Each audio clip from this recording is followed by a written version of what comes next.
Hello বন্ধুরা, কেমন আছেন সবাই? আশা করি ভালো আছেন। আজকে আমি আপনাদের জন্য নিয়ে এসেছি এক অতি প্রাচীন, অজানা কিন্তু অত্যন্ত ভয়ঙ্কর এক গল্প। এই গল্পটা শুধু ভয় নয়, এটা এমন এক কাহিনী যা আপনার রাতের ঘুম কেড়ে নেবে। কিন্তু আগে একটু শান্ত হন, চোখ বন্ধ করুন, নিঃশ্বাস নিন ধীরে ধীরে, কারণ আজকের গল্পটা শুনতে শুরু করলেই আপনি আর ফিরে আসতে পারবেন না। এই গল্পের নাম কালভুজঙ্গ। এটা কোনো কাল্পনিক নাম নয়, এটা একটা জায়গার নাম, একটা গ্রামের নাম, যেখানে মানুষ বাস করে না, যেখানে শুধু মৃত্যু বাস করে, যেখানে রাতের আঁধার কখনো কাটে না, যেখানে একটা প্রাচীন অভিশাপ আজও জীবিত। আজ আমি আপনাদের সাথে শেয়ার করব কালভুজঙ্গের প্রথম পর্ব।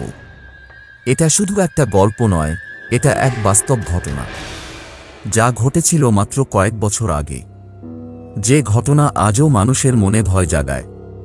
তাই বসে পড়ুন, আরাম করে, আলো নিভিয়ে ফেলুন, কারণ আজ রাতে আমি আপনাকে নিয়ে যাব সেই অন্ধকার গ্রামের দিকে, যেখানে একটা কালো সাপের মতো অভিশাপ আজও মানুষকে গিলে খায়। কালভুজঙ্গ পর্ব 11,987 সাল। পশ্চিমবঙ্গের এক নির্জন জঙ্গলের মাঝে অবস্থিত ছিল একটি ছোট্ট গ্রাম। নাম ছিল কালভুজঙ্গ। এই নামটা শুনলেই মানুষের গায়ে কাঁটা দিয়ে ওঠে, কারণ কালভুজঙ্গ মানেই হল কালো সাপ। গ্রামটি ছিল নদীর পাশে, ঘন জঙ্গল দিয়ে ঘেরা। প্রায় কোনো রাস্তা ছিল না, কোনো বিদ্যুৎ ছিল না, মোবাইল নেটওয়ার্ক সেটা তখন স্বপ্নের মতো ছিল। গ্রামের মানুষ ছিল সাদামাটা কৃষিজীবী।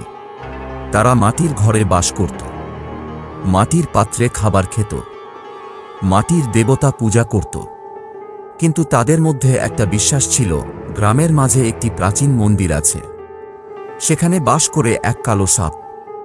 সে কোনো সাধারণ সাপ নয়, সে এক অভিশপ্ত আত্মা, যে সাপ হয়ে গেছে এক মহাপাপী ব্রাহ্মণের প্রতিশোধ। কথিত আছে, অনেক শতাব্দী আগে এই গ্রামে এক ব্রাহ্মণ ছিলেন। তাঁর নাম ছিল কালাচাঁদ। তিনি ছিলেন অত্যন্ত তপস্বী। প্রতিদিন সূর্যোদয়ের আগে নদীতে স্নান করতেন, তারপর পূজা করতেন এক কালো মাটির মূর্তির সামনে। কিন্তু একদিন গ্রামের লোকজন তাঁর পূজা বন্ধ করতে বাধ্য করে, কারণ তাঁর পূজা ছিল এত শক্তিশালী যে তা গ্রামের অন্যান্য দেবতাদের ক্ষমতা কমিয়ে দিচ্ছিল। এক রাতে গ্রামবাসী তাঁর মন্দির ভেঙে ফেলে, মূর্তি ভাঙে, আর কালাচাঁদকে বন্দী করে এক গুহায় রেখে দেয়। তাকে বলা হয়, তুমি আর কখনো পূজা করবে না, তোমার দেবতা মরে গেছে। কিন্তু কালাচাঁদ হাসে। তারপর তিনি এক শপথ নেন, আমি মরব না, আমি ফিরে আসব, আমি হব কালভুজঙ্গ, আমি এই গ্রামের প্রতিটি পুরুষ সন্তানকে গিলে খাব, আমি এই মাটির নিচে থেকে প্রতিটি শ্বাস শুনব। আর যখন তোমরা ঘুমাবে, তখন আমি তোমাদের ঘাড়ে জড়িয়ে পড়ব। তারপর সেই রাতেই কালাচাঁদের মৃত্যু হয়। কিন্তু তাঁর মৃতদেহ কেউ খুঁজে পায়নি। গ্রামের লোকজন তখন খুশি হয়, ভাবে সব শেষ। কিন্তু পরের রাতেই এক শিশু মারা যায়, তার গলা কামড়ানো। কিন্তু কামড় দেয়নি কোনো পশু, কামড় দিয়েছে কিছু যা মানুষের মতো নয়। তারপর আরেক রাতে এক যুবক মারা যায়, তার দেহ পাওয়া যায় নদীর ধারে। তার চোখ খোলা, মুখে হাসি, কিন্তু গলায় কালো দাগ, যেন কোনো সাপ জড়িয়েছিল। গ্রামবাসী তখন বুঝতে পারে, কালাচাঁদ ফিরে এসেছে, সে হয়ে গেছে কালভুজঙ্গ। তারপর থেকে প্রতি রাতে একজন মারা যায়, সব সময় পুরুষ, সব সময় গলা কামড়ানো, আর সবার গলায় একই দাগ, কালো, গভীর, যেন কোনো বিষাক্ত সাপের দাঁতের চিহ্ন। শেষ পর্যন্ত গ্রামবাসী সবাই পালিয়ে যায়, কেউ ফিরে আসে না। কালভুজঙ্গ হয়ে ওঠে এক ভুতুড়ে গ্রাম, যেখানে শুধু বাতাসের শব্দ আর কাকের ডাক শোনা যায়। কিন্তু কালভুজঙ্গ শেষ হয়নি, কালভুজঙ্গ শুধু ঘুমাচ্ছিল। 2019 সাল। কলকাতা থেকে এক তরুণ ফটোগ্রাফার নাম রাহুল সেন। সে ডকুমেন্টারি বানাতে চায় ভারতের ভুতুড়ে গ্রামগুলোর উপর। তার বন্ধুরা বলে, এসব বানোয়াট গল্প, তুমি সময় নষ্ট করছো, কিন্তু রাহুল বিশ্বাস করে না। সে বিশ্বাস করে যে ভূত আছে, সে বিশ্বাস করে যে অভিশাপ আছে, সে বিশ্বাস করে যে কিছু মানুষ মরে না, তারা শুধু রূপ বদলায়। একদিন সে এক পুরানো বইয়ের মধ্যে কালভুজঙ্গের নাম খুঁজে পায়। সেখানে লেখা, কালভুজঙ্গ, যেখানে সাপ মানুষ হয়, যেখানে মানুষ সাপ হয়, যেখানে প্রতি রাতে একটি প্রাণ নেওয়া হয়, যেখানে কালো মাটি রক্ত চুষে নেয়। রাহুলের চোখ জ্বলে ওঠে। সে ঠিক করে সে যাবে কালভুজঙ্গে।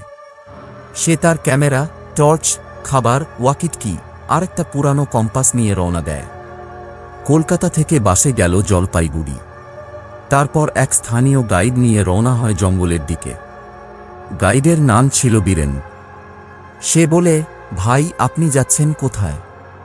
এই পথে কেউ যায় না। রাহুল হাসে। আমি তো শুধু ছবি তুলব। বীরেন মাথা নাড়ে। আপনি জানেন না, ওখানে গেলে ফিরে আসা যায় না।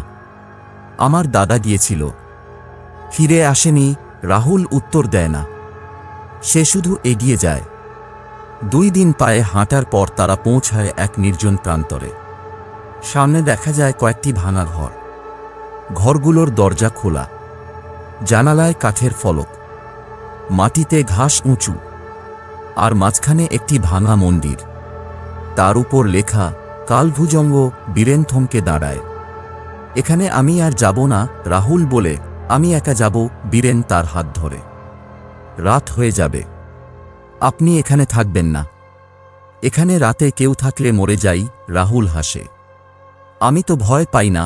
বীরেন চলে যায়। রাহুল একা থাকে কালভুজঙ্গে। সূর্য ডুবে যায়, আকাশ কালো হয়ে যায়, বাতাসে এক অদ্ভুত শীতলতা। রাহুল একটি ভাঙা ঘরে তাঁবু পেতে দেয়। সে ক্যামেরা সেট করে, নোটবুক খোলে, লেখে 14 অক্টোবর 2019। সময় সন্ধ্যা 6:45। আমি কালভুজঙ্গে এসে পৌঁছেছি। গ্রামটি ভাঙা, কোনো মানুষ নেই, কিন্তু কি যেন আছে। আমার পিঠে ঠান্ডা লাগছে, যেন কেউ আমাকে দেখছে। রাত 8টা। সে খাবার খায়, টর্চ জ্বালায়, ঘুরতে বের হয়, মন্দিরের কাছে যায়। মন্দিরের ভিতরে একটি ভাঙা মূর্তি, মাথা নেই, হাত ভাঙা।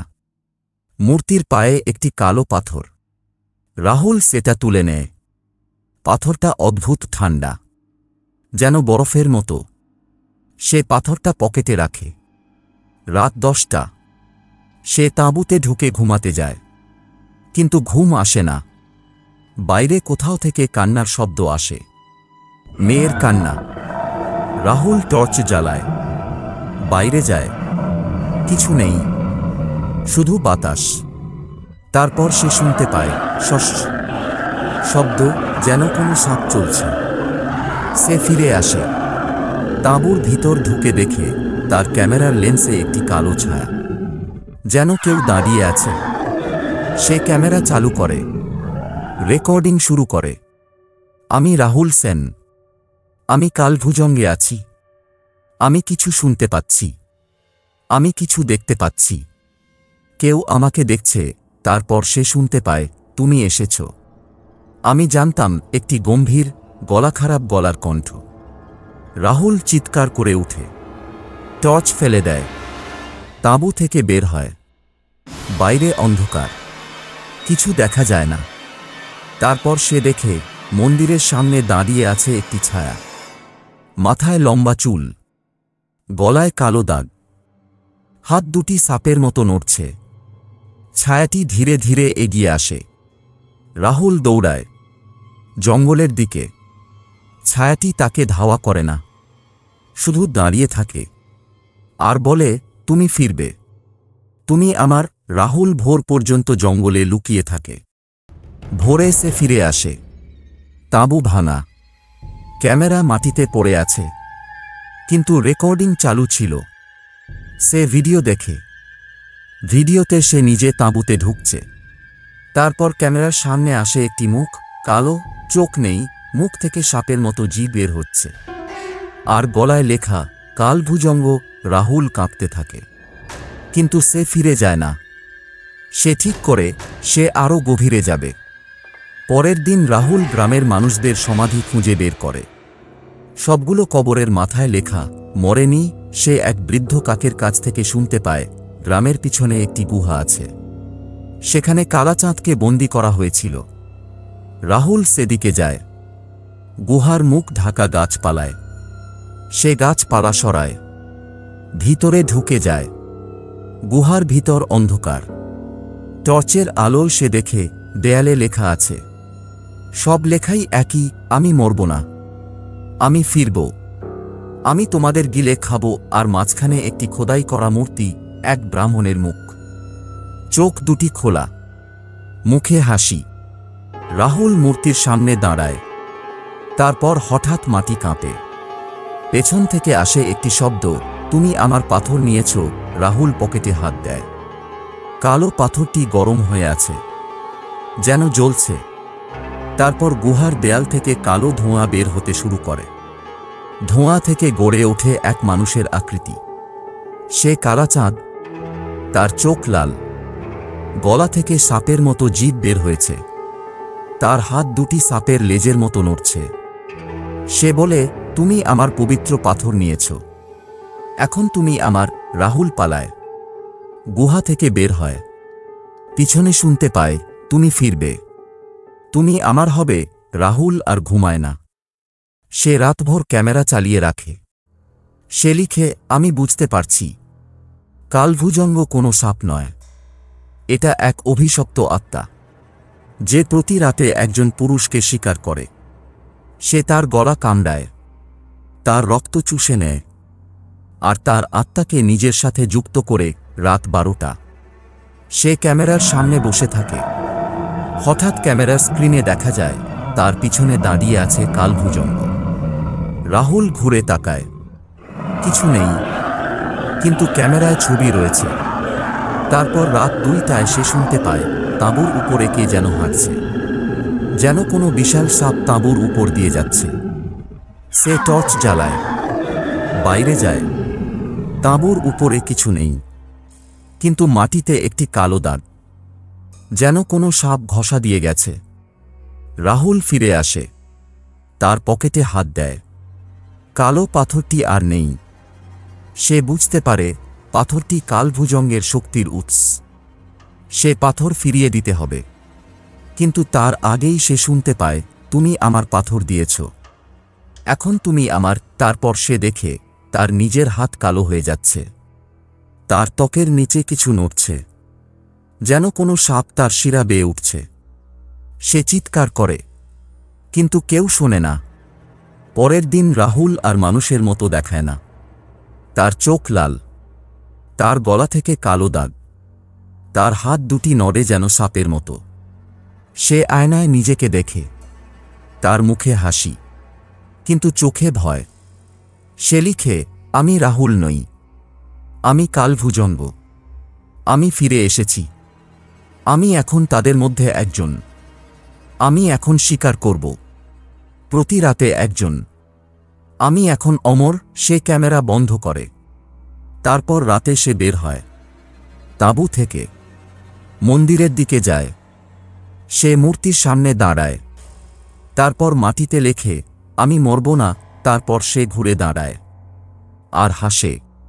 2023 সাল। এক তরুণী নাম পিয়ালি। সে রাহুলের ভিডিও দেখে। সে বিশ্বাস করে না। সে ভাবে সব ফেক। কিন্তু তার ভাই রাহুলের ভিডিও দেখে মানসিকভাবে ভেঙে পড়ে। সে বলে, ভাই বেঁচে আছে, সে কালভুজঙ্গে আছে। পিয়ালি তার ভাইকে বোঝায়, কিন্তু ভাই পাগলের মতো আচরণ করে। এক রাতে সে পালিয়ে যায়। পিয়ালি তার ভাইকে খুঁজতে যায় কালভুজঙ্গে। সে যখন গ্রামে পৌঁছায় তখন রাত 11টা।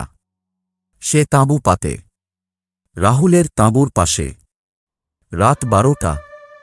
সে শুনতে পায় কেউ তাঁবুর পাশে দাঁড়িয়ে আছে। সে টর্চ জ্বালায়।